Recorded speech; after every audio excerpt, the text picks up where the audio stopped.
Hola, ¿cómo están? Mi nombre es Guillermo Piovano.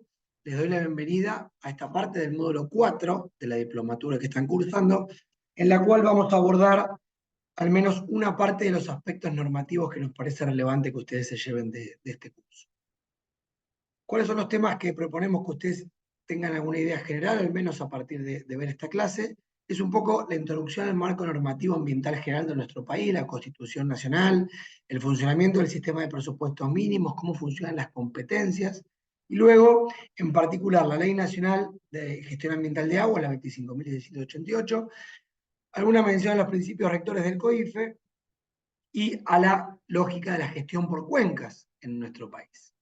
Bueno, de esta forma, como les decía, lo que nos parece importante que ustedes tengan una idea general es cómo se estructura, cómo se organiza el ordenamiento jurídico en lo referente a la protección del ambiente en nuestro país. Bueno, a partir de la reforma del año 94, tenemos principalmente 4 artículos que prevén cuestiones relevantes para lo que es el ambiente sano. 43 es una cuestión bastante específica de la protección del ambiente mediante la acción de amparo. El artículo 75, inciso 17, la referencia a esta especial vinculación con la naturaleza de nuestros pueblos originarios y cómo se debe garantizar su participación en la gestión de los recursos naturales, pero especialmente en lo que concierne a este curso tenemos el 124 y el 41. El 124 que al final tiene una afirmación que ha determinado un poco la estructuración del ordenamiento jurídico argentino, que es el reconocimiento de que las provincias son las dueñas de los recursos naturales, como ello se traslada un poco a la gestión de los recursos existentes en sus jurisdicciones. En tanto que el 41 es la gran cláusula ambiental en nuestra Constitución, que en el primer párrafo reconoce el derecho al ambiente sano, equilibrado, que reconoce, que introduce en la Constitución la noción del desarrollo sostenible, ¿no? Esto de que el ambiente tiene que ser apto para el desarrollo humano actual y para las generaciones futuras. También esta noción de derecho y deber, o sea, obligar a recomponer cualquier daño que se ocasione. En el segundo párrafo, el artículo 41, de algún modo obliga a las autoridades de todos los niveles a que se garantice mediante herramientas e instrumentos ese ambiente sano, esa protección del derecho. Y el tercer párrafo es el que, junto al 124, un poco estructura las competencias ambientales. Porque ¿qué nos dice la Constitución? Bueno, que el gobierno nacional puede dictar leyes de presupuestos mínimos de protección ambiental, que las provincias pueden dictar normas que complementen esos presupuestos mínimos. Bueno, ¿de qué se trata esta estructuración que hace el artículo 41? Es una delegación de competencias. Las provincias, ustedes saben, en un Estado federal como el nuestro, tienen autonomía y han delegado en la nación la competencia de dictar leyes de presupuestos mínimos. ¿Cómo debe entenderse lo que es un presupuesto mínimo? Que nada tiene que ver con lo financiero, con los recursos, sino como una norma que concede una protección uniforme, básica y común en todo el territorio nacional. Una ley de presupuestos mínimos es directamente aplicable en todo el país, aunque la provincia no adhiera a la misma, no dicte ninguna norma complementaria, es directamente aplicable. ¿Cuál es el fundamento? Bueno, de la misma forma que el primer párrafo del 41 dice que todos los habitantes tienen derecho a un ambiente sano, mediante el dictado de presupuestos mínimos podemos garantizar que en todo el país rija al menos una base uniforme de protección que establezca un estándar básico, más allá de particularidades puntuales, regionales, que pueden ser receptadas en normas complementarias. De esta forma, tanto las provincias como también los municipios, cada vez en mayor medida, pueden dictar normas de presupuestos complementarias a los presupuestos mínimos, en las cuales operativicen, maximicen, complementen lo que dice el presupuesto mínimo, que quizás es algo básico, una ley nacional, y hagan más efectiva la aplicación de esa norma y que tiene que ser siempre en mejora del ambiente. Nunca una norma provincial puede ser más laxa, más beneficiosa para que se permita, digamos, o sea, mayores niveles de contaminación o de introducción de sustancias al ambiente. ¿Cuál es el paquete de normas de presupuestos mínimos que tenemos? No es tan grande, es este que tenemos acá en la filmina, en donde se destacan principalmente la Ley General del Ambiente, que está resaltada en verde, que es una ley que ahora vamos a ver algunas cuestiones generales, que un poco desagrega el artículo 41 y establece las principales reglas de juego del derecho ambiental nacional, y en lo que concierne a este curso, la ley 25688 de régimen de aguas, además de la ley de glaciares. La Ley General del Ambiente, ¿por qué es una norma muy relevante? Porque es la que establece los objetivos de la política ambiental nacional, los principios, los instrumentos de gestión, además de regular algunas cuestiones vinculadas al daño ambiental y la responsabilidad. De algún modo es la ley que desagrega, que detalla lo que dice el 41 más resumidamente, ¿no?, de la Constitución. De esta forma, en los objetivos está alineada con la Constitución, y de la misma manera que habla de conservar los recursos naturales, tanto naturales propiamente dichos como culturales, también se habla de calidad de vida, de participación social, muchas cuestiones que hacen a entender al ambiente como un concepto amplio y a incorporar esta visión del desarrollo sostenible, además de la previsión de la educación y la información ambiental como herramientas transversales. También prevé los grandes lineamientos del derecho ambiental, que son los principios. Y acá destacamos principalmente la prevención y la precaución, esto es, que el daño ambiental debe ser, ante todo, evitado. Una vez ocurrido, tenemos herramientas para que pueda volverse atrás, pueda remediarse, pueda incluso indemnizarse, pero considerando el valor colectivo que tiene el ambiente, la prevención y la precaución son las máximas que rigen, es decir, tratar de evitar que un daño ocurra. Además, en materia de gestión de recursos hídricos, que es el tema que nos reúne hoy, los principios de solidaridad, de cooperación, también son muy, muy importantes, y ahora los vamos a desarrollar un poquito en las filminas que siguen. Bueno, para que ustedes tengan una idea general y introductoria, una breve mención a cómo es la institucionalidad ambiental, ¿no? Tenemos este ordenamiento jurídico que dice, bueno, la nación puede dictar leyes, las provincias complementan, a su vez las provincias son las titulares de sus recursos naturales. Bueno, ¿cómo coordinamos? ¿Cómo hacemos que este andamiaje funcione? Bueno, por un lado tenemos el Consejo Federal de Medio Ambiente, que es la instancia en la cual tanto la nación como las provincias se reúnen a coordinar los grandes lineamientos de la política ambiental nacional. Es una institución que funciona de modo permanente, con reuniones entre las partes, con la idea de concertar los grandes lineamientos de la política ambiental nacional. Tiene misiones y funciones asignadas en algunas de las leyes, tanto la Ley General del Ambiente como en leyes específicas, para que tenga atribuciones en determinados procesos de toma de decisión. Por su parte, el área ambiental nacional, que ha oscilado entre ser un ministerio, una secretaría, una subsecretaría, es la que tiene la competencia central para fijar la política ambiental nacional de forma armónica con el COFEMA, pero que tiene la competencia central en definir las políticas ambientales del gobierno nacional, es la que aplica los convenios internacionales de los cuales Argentina es parte, cambio climático, atmósfera, ozono, sustancias químicas, desertificación, etc. Es la que desarrolla los programas con financiamiento internacional, obviamente también forma parte del COFEMA, y que genera políticas en las materias que hacen al país entero, más allá de luego políticas sectoriales que puedan ser aplicadas directamente en las provincias. Además, tiene competencia para fijar un sistema de información pública sobre el estado del ambiente a nivel nacional y para emitir anualmente un informe anual con el estado del ambiente. Otras autoridades nacionales que tienen competencias en lo que es el macro objeto ambiente, claramente, es la Administración de Parques Nacionales, que administra los parques y reservas nacionales, la Autoridad Regulatoria Nuclear, en lo que es competencia radioactiva, el Instituto Nacional del Agua, el SENASA, en materia vinculada especialmente con la producción y la alimentación, bueno, y algunos otros organismos que ahora vamos a ir viendo. En tanto, las autoridades provinciales, al ser titulares de los recursos naturales, tienen competencias muy relevantes en materia de regulación de las actividades productivas, en la generación y el funcionamiento de los sistemas de habilitaciones, de permisos, los sistemas de control y sanción. Además, tienen la competencia principal en materia de ordenamiento territorial. ¿Cómo estamos en materia de aguas, que es un poco lo que nos convoca? Bueno, como les adelantaba recién, tenemos una ley de presupuestos mínimos de protección ambiental específicamente de agua, Tenemos instalado en nuestro país el paradigma de la gestión por cuencas, que ahora vamos a detallarlo un poco más.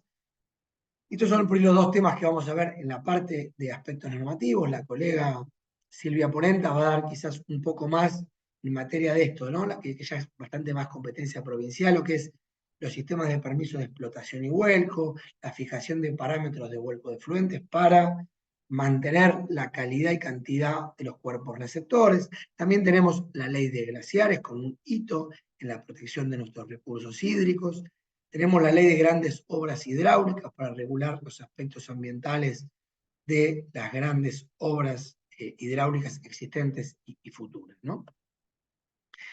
La gestión hídrica, por definición, requiere de la coordinación de actores, digamos. Los cursos de agua transcurren dentro de una misma provincia a través de muchos municipios o a través de varias provincias, o incluso son cursos de agua internacionales en los cuales el país se tiene que poner de acuerdo coordinadamente con quienes comparte el uso. Esta coordinación, y dicho muy llanamente de los términos legales, apunta a establecer, bueno, cuándo, cómo y dónde va a estar esa agua, cómo va a ser usada, y ahí tenemos que buscar soluciones técnicas, ambiental, económicas y jurídicamente viables, agrego, y ahí el esquema, como ya venimos adelantando desde la óptica ambiental, se complejiza hablando de agua, porque bueno, un poco tenemos esto, ¿no?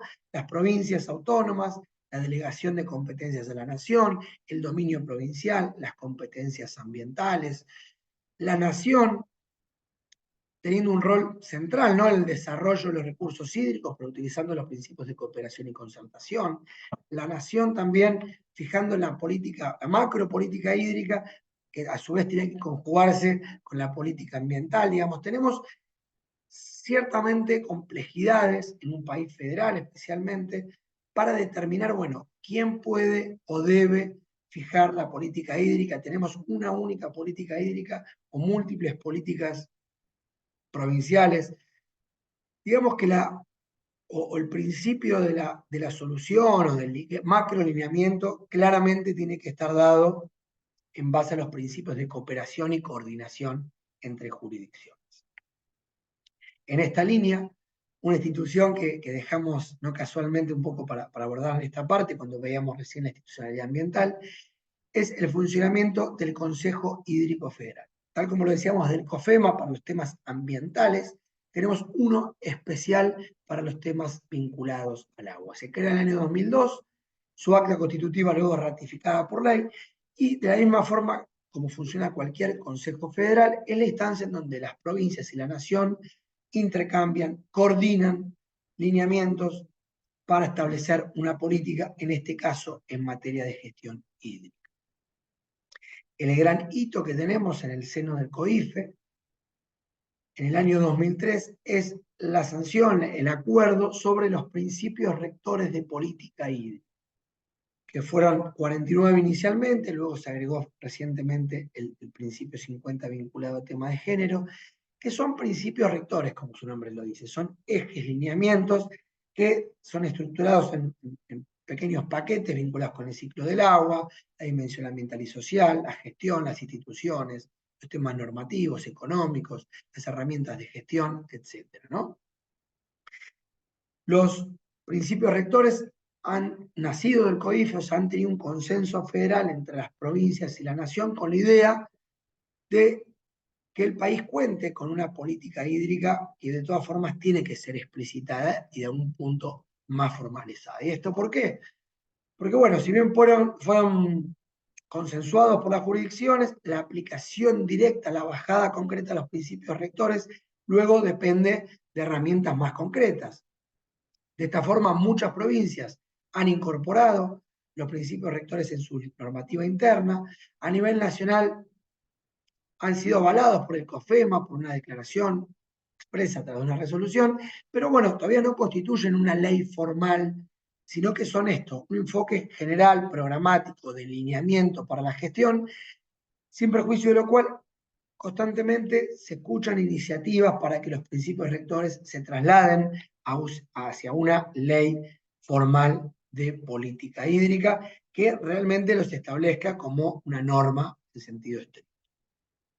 Sucede que a la par de los principios rectores del COIFE, temporalmente incluso parecido, fue dictada en base a las competencias ambientales, o sea, con el formato de Ley de Presupuestos Mínimos de Protección Ambiental, en base al artículo 41 de la Constitución, una ley de aguas que es la 25.688, que sí tomó definición, es una ley formal, es directamente operativa y aplicable en todo el país, y toma definiciones concretas, define conceptualmente lo que es agua, lo que es cuenca, establece la indivisibilidad de las cuencas, crea comités de cuenca hídrica para todas las cuencas interjurisdiccionales, los crea al menos formalmente, luego tienen que ser creados específicamente cada uno, y avanza al definir la necesidad de un permiso para la utilización de aguas emanado de la autoridad competente con una aprobación vinculante del comité interjurisdiccional que se trate en cada caso. Y además otorga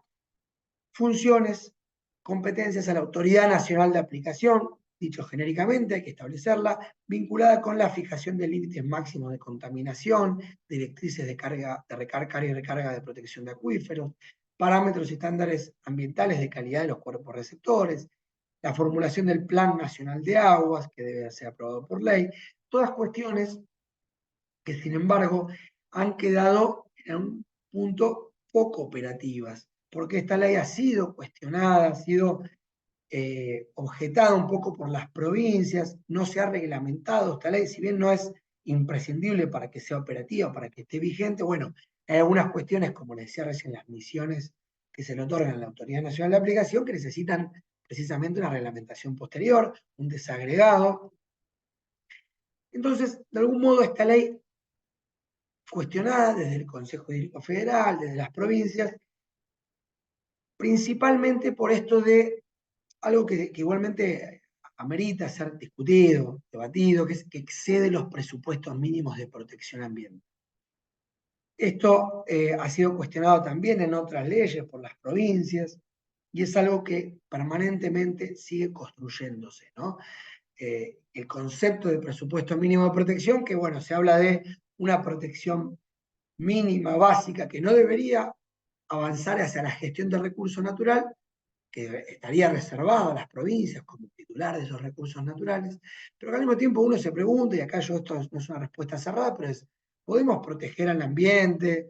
¿Podemos garantizar el derecho al ambiente sano sin avanzar mínimamente con un presupuesto mínimo en la gestión integral y adecuada de un recurso? Bueno, es una pregunta que la dejamos sobre la mesa y intentaremos construirla y es dinámica, de modo que nadie va a dar una respuesta final al respecto, ¿no? Bueno, además se le ha cuestionado a la Ley Nacional de Presupuestos Mínimos porque no fijó algunos procedimientos específicos para la creación de los comités de cuenca, no fijó algunos criterios o algunas líneas rectoras para la determinación de criterios y estándares de calidad de agua, de modo que hoy tenemos estos dos cuerpos, los principios rectores, con ese consenso federal de origen, por su nacimiento en el COIFE, y una ley nacional que también, digamos, al ser emanada del Congreso de la Nación, tiene un consenso federal, obviamente, porque está votada por senadores y diputados.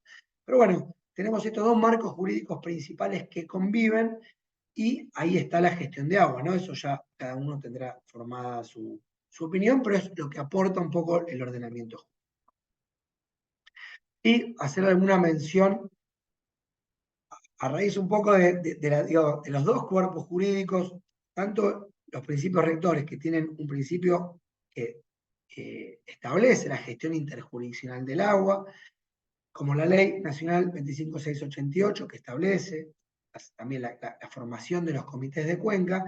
Bueno, tenemos una historia en Argentina de gestión de cuencas, que es un poco la idea de este federalismo concertado, esta coordinación entre provincias que comparten un recurso y la nación. Desde la década del 60, por impulso un poco de la nación, tenemos comités creados, el comité que luego diera base al COIRCO, el comité de la sal y dulce, y muchos que han aparecido con el correr del tiempo. Si el COIFE diferencia, y esto es interesante porque nos encontramos estudiando comité por comité, no necesariamente coincide en todos los casos el nombre entre comité y organismo, esta diferenciación, pero sí vemos comités que son más un espacio de diálogo, de negociación, no se trata de llegar a consenso, acuerdo, y tenemos sí otro tipo de comités que el COIFE los denomina como organismos, en donde ya hay un reglamento de funcionamiento, hay una función ejecutiva, hay un presupuesto y cierta autonomía, y hay un mecanismo de toma de decisión, ¿no? Generalmente por votación de los miembros, en donde ya está mucho más aceitado el funcionamiento para llevar a cabo las misiones que les son asignadas. Bueno, acá el mapa de la Secretaría de Política Hídrica Nacional, con los principales eh, comités y organismos de cuencas de nuestro país, el cual pueden consultar para interiorizarse en cada uno de ellos, los que están cerca de sus regiones. Y sí alguna mención que no es inevitable hacerla sin generar polémica y sin, pero sí para llamar a la reflexión, ¿no? Y al debate. Bueno, acá una mención por ahí a esto que hablábamos, esto, un comité con funciones ejecutivas. Bueno, por ahí la cuenca más paradigmática por ser una de las principales problemáticas socioambientales de nuestro país, que es la cuenca Matanza-Riachuelo, con la creación de la autoridad de cuenca, el Matanza-Riachuelo, el famoso ACUMAR, que ha avanzado, ¿no?, en planes de saneamiento, ejecuta un fallo, ejecuta obras, digamos, un organismo ciertamente robusto. Como les decía recién, no escaparle a la idea de que, bueno, tenemos ciertas problemáticas relevantes por falta de coordinación en el uso de los recursos naturales. Bueno, la problemática de Portezuelo del Viento con las represas, la problemática del río Atuel, que también ha generado fallos judiciales, y tantas otras que al menos nos sirven para ejemplificar algo que necesitamos seguir discutiendo, que afortunadamente esta diplomatura aporta a seguir generando debate sobre cómo tiene que ser esta política hídrica y ambiental nacional para tener un mejor uso para el desarrollo y a su vez una mejor protección para las generaciones venideras de esos recursos ambientales. Bueno, espero haber al menos dejado algunas herramientas, algunos disparadores. La clase es acotada, pero les agradezco el tiempo, quedo a disposición para cualquier inquietud, consulta o pedido de información. Ahí tienen mi correo electrónico, así que los saludo, las saludo, les agradezco por el tiempo.